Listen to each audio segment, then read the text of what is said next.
Hey, my friends, we will be right back to the show. But I have a question for you. Are you struggling with the impact of childhood trauma?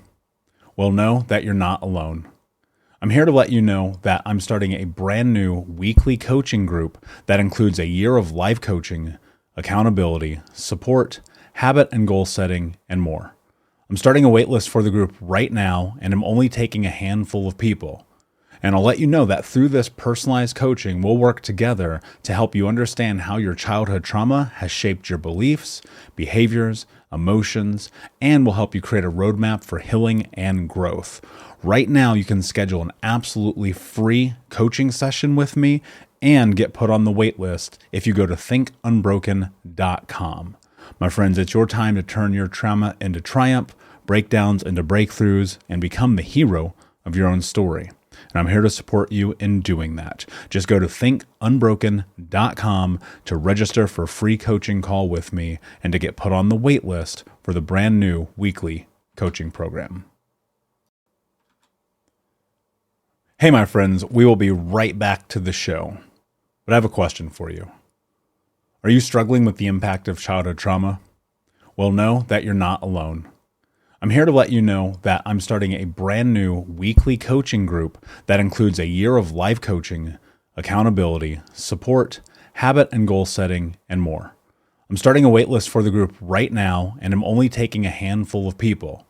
And I'll let you know that through this personalized coaching, we'll work together to help you understand how your childhood trauma has shaped your beliefs, behaviors, emotions, and will help you create a roadmap for healing and growth. Right now, you can schedule an absolutely free coaching session with me and get put on the wait list if you go to thinkunbroken.com. My friends, it's your time to turn your trauma into triumph, breakdowns into breakthroughs, and become the hero of your own story. And I'm here to support you in doing that. Just go to thinkunbroken.com to register for a free coaching call with me and to get put on the wait list for the brand new weekly coaching program. We'll be right back to the show. But before we do, I want to tell you about today's sponsor, factormeals.com, where if you go to factormeals.com/unbroken50 and use the code unbroken50, you can get 50% off your first order. That's factormeals.com/unbroken50. If you're like me and you are a person who is busy trying to create a life, heal, work on their health, wealth, and relationships, and not to mention deal with the day-to-days of normal life, you do not have time to be going to the grocery store and trying to figure out what you're going to cook every single day of the week. In fact, one time I did the math and I realized I was spending over 15 hours a week at the grocery store and cooking. When I added Factor, I got to use that time for myself, for my family, for my friends, for my community, and for my business. And so if you're in the place where you need some more support in the kitchen, head to factormeals.com/unbroken50 and use the code unbroken50 to get 50% off. Hey, my friends, we will be right back to the show. But I have a question for you. Are you struggling with the impact of childhood trauma? Well, know that you're not alone. I'm here to let you know that I'm starting a brand new weekly coaching group that includes a year of life coaching, accountability, support, habit and goal setting, and more. I'm starting a waitlist for the group right now, and I'm only taking a handful of people. And I'll let you know that through this personalized coaching, we'll work together to help you understand how your childhood trauma has shaped your beliefs, behaviors, emotions, and will help you create a roadmap for healing and growth. Right now, you can schedule an absolutely free coaching session with me and get put on the wait list if you go to thinkunbroken.com. My friends, it's your time to turn your trauma into triumph, breakdowns into breakthroughs, and become the hero of your own story. And I'm here to support you in doing that. Just go to thinkunbroken.com to register for a free coaching call with me and to get put on the wait list for the brand new weekly coaching program. You're listening to the Think Unbroken podcast, and I'm your host, Michael Unbroken. I'm an author, speaker, coach, and advocate for adult survivors of childhood trauma and abuse. In this podcast, you will learn how to transform your trauma into triumph, turn breakdowns into breakthroughs, and go from victim to being the hero of your own story. You can learn more at thinkunbrokenpodcast.com. And of course, check us out on Apple Podcasts and Spotify at Think Unbroken Podcast.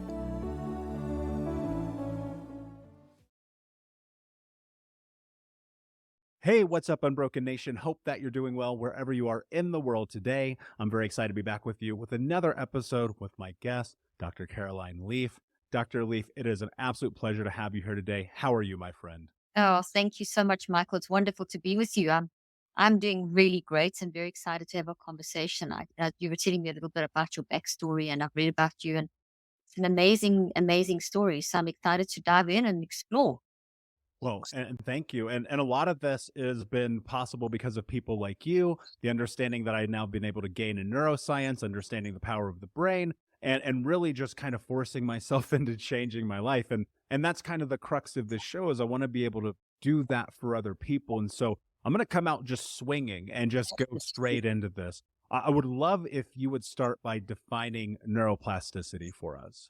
Well, that's a good place to start. So neuroplasticity is the ability of the brain, the ability of the mind to change the brain. So there's a very distinct difference here between mind and brain. And I deal with what we call scientific dualism, which we can dive into in a moment. So the mind is one thing, the brain and body are another thing. The mind, brain, and body interact together. And neuroplasticity is the ability that we have, the mind has to change the brain. So the brain is never the same because we're never the same from moment to moment. Every single moment we're experiencing something new, something different. And in that, as we experience something new, it's our mind that uses our brain, and therefore our brain changes. Now, neuroplasticity is one of those really interesting concepts because we're learning more and more about it. But I was very fortunate to be one of the first in my field to even research this field. In fact, I did some of the earliest research in the field of communication pathology on neuroplasticity because we were literally in the 80s told that the brain could not change. That was the going philosophy up until the mid 80s, that the brain could not change, and even the late 80s. And I remember sitting in one of my neuroscience neurology lectures, and one of my lecturers was telling us about, this unchanging brain. And if you've got a patient who's got a traumatic brain injury or a chronic traumatic encephalopathy from sports injury or dementia or learning disabilities or anything that where their brain had been damaged, well, you just got to teach your patients to compensate. So it was a very hopeless message. It was one of, well, you know what, they're just going to have to kind of downsize their thinking about how they can manage life. And I felt that was just not the right way because I know we grow as humans. We all do. We instinctively know that we're improving and growing. Look at your own life story. So I remember putting up my hand and challenging this professor. And I mean, he was great. He said, okay, listen, that's a ridiculous question in my opinion, but please go and research. So I did. And that began a 38-year journey, which takes us to today, where I started researching this concept of can the mind change the brain? And in fact, I did a TED talk on that. And I've done now 19, I'm busy with my 19th book. I've done multiple clinical trials. We've got 4 running currently. And what I do is I have spent my career clinically. I practiced as a clinical neuroscientist as well for 25 years, and I've been researching for 38 years. And what I initially did was work with people with traumatic brain injuries, learning disabilities, autism, dementias, all that kind of thing, and showed that with directed mind inputs, we can change the brain. And that's basically neuroplasticity, the fact that the brain is not fixed and it never stays fixed. And every time you get triggered from a past memory, that comes up and it basically changes. And even if we don't direct and control the change in the right direction, it still changes. And that's what we call the plastic paradox, that whether you like it or not, you are changing. And so is your brain and body, because when you change, which is your mind, your brain and body change. So my whole thesis and premise and research and theory and everything I've developed has been based on the fact that, well, if our mind is always changing in response to life, and this changes the brain and the body, and collectively how we show up is an interrelationship between the mind, brain, and body. Therefore, how do we manage this process? Do we have any power in changing what's happened to us and in changing how we go forward in life, et cetera, et cetera? And I mean, once again, your story is classic evidence of neuroplasticity in action being driven in the right direction. Yeah, and I think the direction is so much of it, right? And I hear so frequently people say, well, this is just who I am, which Mhm. in my opinion is one of the most dangerous things we could Oh, wow. say. And that used to be what I would say. And what I'm curious about is as people are going through this, it dawned on me probably within the last year or so, like so much of what trauma is, it's not the abuse, it's not what happens, it's like the theft of identity. And what I've discovered healing and going through this process and now working with so many people around the world, it's like that's the thing we have to recapture. But I fear, Dr. Leaf, that people are just quote unquote stuck. And because of that stuckness, they can't seem to go into the doing. So for those people, like, where do you start when you're in this place? You're like, I'm stuck. This is my identity. This is who I am. Now, I'm really glad you started there, Michael, because it's a very relevant point. And what I believe a lot of the stuckness has come from is not understanding how to rewire the brain and understanding things like what is the mind, what's doing the work. When we talk about getting through our stuff, what does that actually look like? Who's doing the getting through the stuff? Which part of us is doing that? And that's when you start understanding those kind of concepts, it then gives you the power to get unstuck. You get empowered to change. So I've shown with my research, when you start understanding the power of the mind, and you know what, let me cancel that statement because it's overused. When you start understanding what it means to be alive, what it means to think and feel and choose, when you understand that, and when you understand how you can drive that, that you can actually control the messiness of your life, and that it's okay to be messy, but we just need to learn to manage that. That's when you become very empowered. And I showed with my research that you can actually get things like depression, anxiety, which can be so incapacitating, and which aren't illnesses. They're warning signals, but they are warning signals that can incapacitate us. But you can get those under control by a factor of 81, up to 81%, which is phenomenal, without drugs, without any kind of fancy tricks, just pure mind management. And that's what I have worked in for all these years. So yes, we get stuck without the understanding. So it begins with understanding what the mind is, what the brain is, which I gave a brief explanation in the beginning. And then it goes into how do we manage this process? How do we deconstruct and reconstruct? And what do we do? So here's a little model of a brain.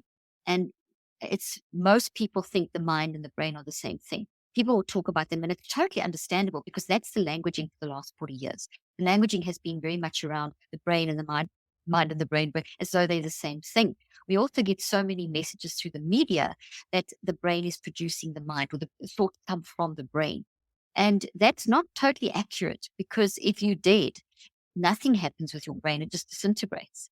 So there's a huge difference between you and I having this conversation and the viewers and listeners and someone who's dead, because we are able to actually listen to each other and think and feel and choose, which are the three actions of the mind. Mind thinks, feels, and choose. Think, feel, choose, think, feel, choose. It's an ongoing 400 operations per second cycling that helps you to actually process and experience like this discussion, like everything we have in life, and process that, puts it into the brain. So the mind's very active. The mind is you. It's your ability to think, feel, and choose. And we have this ability to interact with life. We take that through thinking, feeling, and choosing. That's kind of the currency. We put that into the brain as a structural change.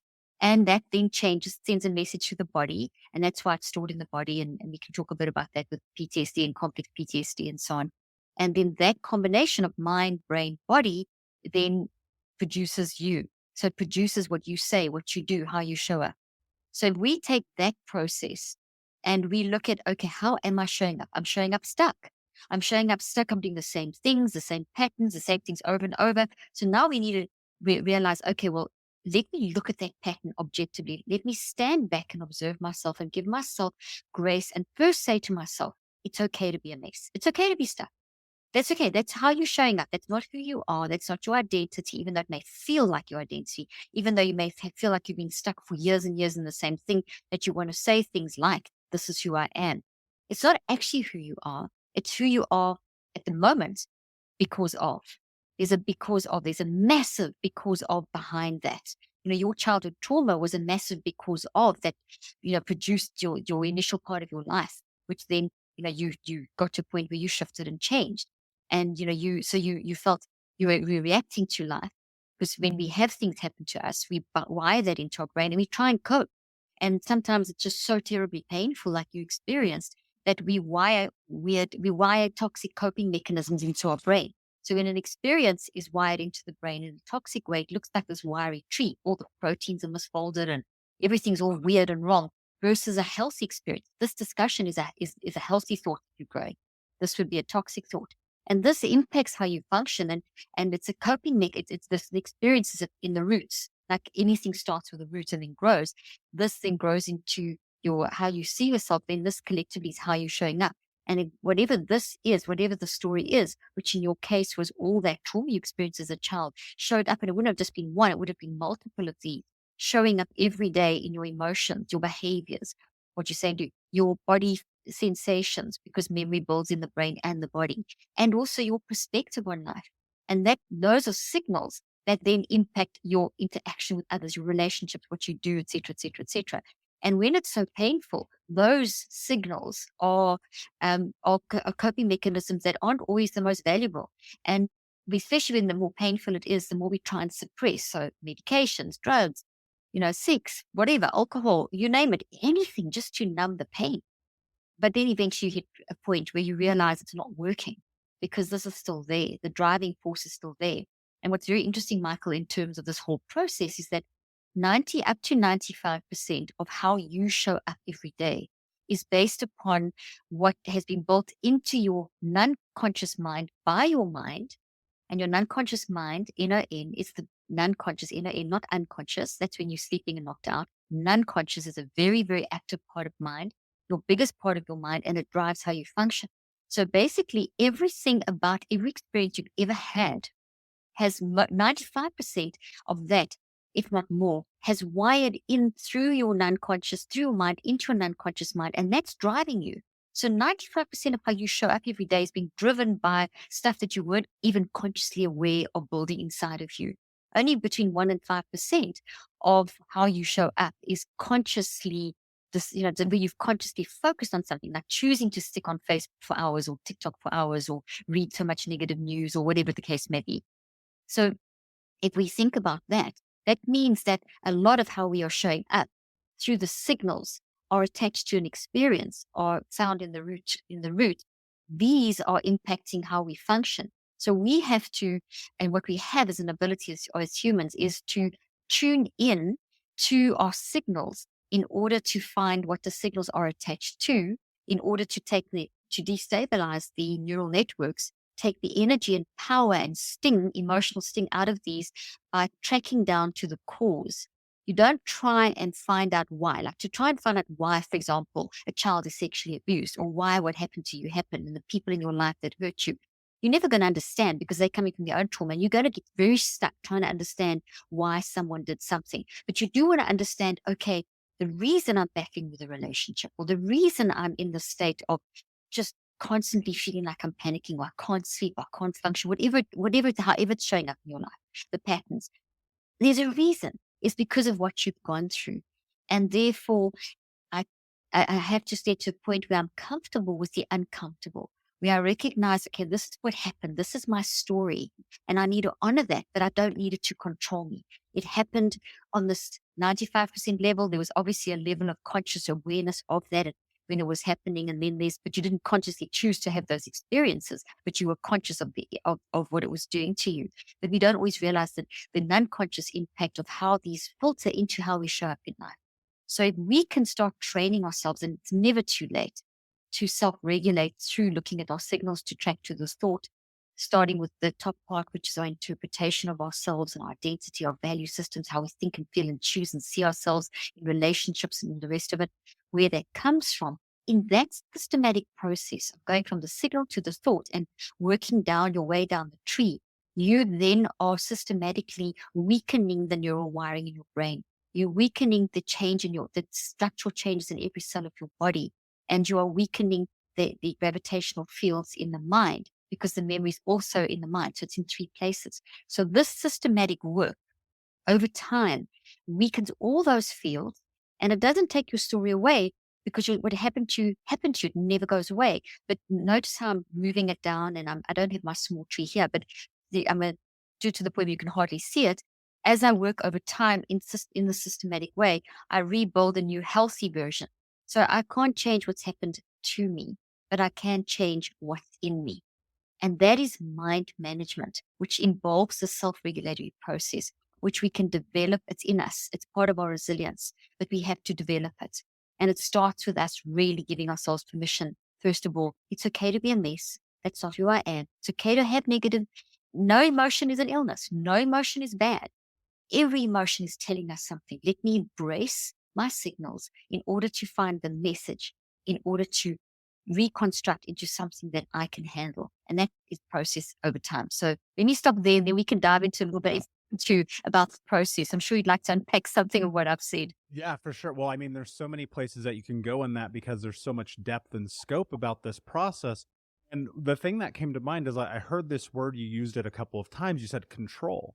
One of the things that I fear so many people have come through traumatic backgrounds like me is they go, I have no control over this, and my life is a disaster. This is how God made me, and I must suffer. And I argue, well, that's not actually necessarily true. But one of the things in the lack of control is we seek to find it. And unfortunately, especially in this society, we seek to find it through prescription medication. We seek to find it through things that are not actually to our betterment, to the vices, to the drugs, the sex, the alcohol, the things of that nature.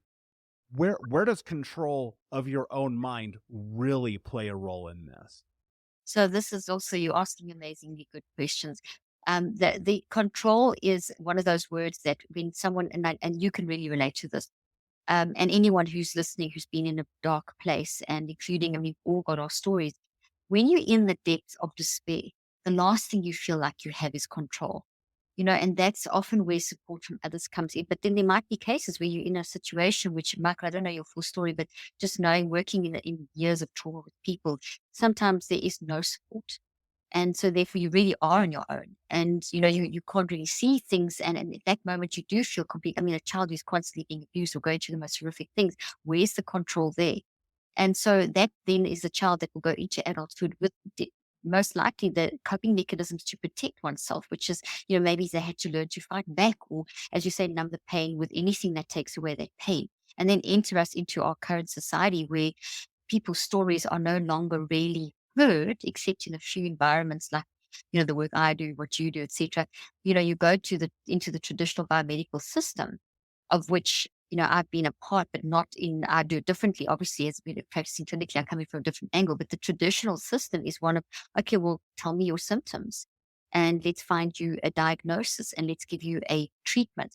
That works beautifully for cancer and diabetes and, brain tumors and things like that. But when it comes to a complex childhood where there's been excessive trauma, just giving you a label and a medication is not going to fix the problem, because you have a whole bunch of these in your head that make you feel overwhelmed and out of control. So it is a slow process of educating and learning to dive deep introspectively into your wise mind. The wise mind, that inner knowing that got you out to where you are now, where you now are so in a state of wise mind, Michael, that you reach out and help others. And so that process of is a process of empowerment. And it's a cyclic thing that happens over time. And it can be multiple ways. Either someone comes in your life and actually starts helping you, or you reach that rock bottom point and you manage to actually help yourself and pull out of it. There's different ways that it will happen.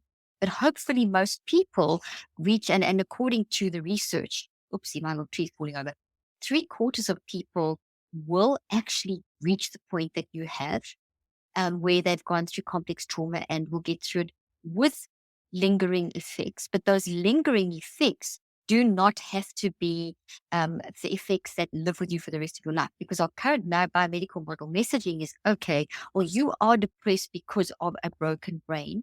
Your brain is damaged, and that's it for life. So therefore, you need medication to fix it. If you have diabetes, you need insulin. So type 1 diabetes. So you get insulin, it restores it, it heals the body. If you have a pathogen like a virus, like COVID virus, we now have antivirals that can start fighting it. So we can fight it like that. When you have a bunch of toxic experiences, it's as real as a COVID virus. COVID virus is made of protein. So is this experience. It becomes a protein tree-like structure in your brain. So your immune system is going to fight this just as much as it would fight the COVID virus. So this is very deep what I'm saying. And experiences from any stage of your life don't just they're not wishy-washy go away things. They are physical, structural, protein, chemical changes inside of your brain that look like trees. This is a thought tree that has lots of roots and branches, which are memories. So memories of the experiences coalesce into a thought structure. So this is a collection of a lot of data of what happened, the source over there, and the processing and the interpretation, the different parts, what happened, how you've processed it and coped, and in the interpretation and how that shows up in your signals. So this, when this is dominating, when we look at life through this, we do feel out of control. And the control comes back in as we realize this, and we get to that point, and it's different for everyone, and it's got different, as I mentioned. Sometimes it's a person that says something, or you read something, or people have said they've been on a train and they've seen a sign in a subway, or someone said something to them at a shop, or they just one day just had I don't know exactly what your revelation was, but there's something that shifts. And when you get that shift, instead of this, there's a little bit of this, and then you start climbing up. And what I've tried to do with my work is help people to do that climbing in a way that doesn't make them go backwards, and in a way of understanding. Because to rewire the networks, to take the power out of this and make it small and rebuild healthy new thoughts, where you still remember your story, but no longer does it control you. You are controlling your story, which is evidence in your life. That's not going to happen in one day or with a medication. The medication is not going to fix this. You don't have a brain disease. Obviously, your brain's affected. And I've done a ton of research, and in my latest book, I do explain this, and I have images, and I show my clinical trials in a very simple way, and I have a very simple way of explaining how to do all the stuff I'm telling you. But essentially, this is not the cause. The cause, this in your brain is not the cause. The cause is what happened to you. This is the manifestation. So the thing happens, the mind experiences the experience, and goes in the brain, and the brain and body show up in a messed up way. Obviously, everything you have, the mind needs to use the brain to experience it. So obviously your brain's affected, but it's not the cause. It is the response. So as we manage our causes, as we identify and deconstruct and reconstruct the causes, so we rewire the brain. Full circle back to one of your first questions, which was neuroplasticity. Because of the neuroplasticity of the brain, this work I'm telling you, where we focus from our signals to the thought, to the root, reconstruct, etc., daily, 15 to 25, 45 minutes a day over time, and I'll tell you the time in a moment, that is rewiring the brain. Neuroplasticity for trauma which is the main focus of your podcast, and for anything, building habits, breaking habits, etc., works in cycles of 63 days, not 21, not 1, not 5 minutes. The medications, like the psychotropic drugs, they're not even medications, they're actually drugs. And they're drugs that numb your pain or numb the feelings, but they're not fixing anything. They're making structural changes in the brain that may make you feel better and may help you cope for a time, but they're not going to solve the problem. They may ease it for a time so that you can face and start dealing with issues. But you need to know the side effects. And sometimes the side effects create more problems than what you actually need. Now you've got more problems, brain damage problems on top of the original issues. So, when it comes to psychotropics, it's really important that you fully understand what you're getting into, and that you ask your doctors for the document that they should be giving you of exactly what these are, how they work, their addictive properties, because they're all addictive, and how to withdrawal effects, and to understand that when as you are going through a process of facing stuff, it is painful, and numbing that's not going to help you. You've got to go through the pain. Called the treatment effect. You're going to get worse before you get better. I've had some patients that start this process, and there's actually one of the stories in my book, Cleaning Up Your Mental Mess, of one of the patients in my clinical trial, who at day 1, no identity, totally depressed, etc. Long story short, by day 21, they were saying things like, I'm not depressed anymore. Day 1, I'm depressed. That was the identity. Life's falling apart, everything you can imagine going wrong. Doing this work daily for 15 to 45 minutes, and we can talk about in a minute what it is. By day 21, they were saying things to us when we brought them back into the clinic to do the evaluations and so on, the brain, blood, narrative, everything. They were saying, I'm not depression. I am depressed because of. That's a massive growth. Then they also said this, but I feel more depressed and more anxious, and I'm having panic attacks, and I'm grieving, but it's different. I'm actually feeling human emotions, and those are valid emotions, because they're starting to see what the pain was from. They had suppressed childhood trauma. In this particular case, this person had gone through terrible childhood trauma and had managed to suppress it for all these years and kind of functioned, it was falling apart.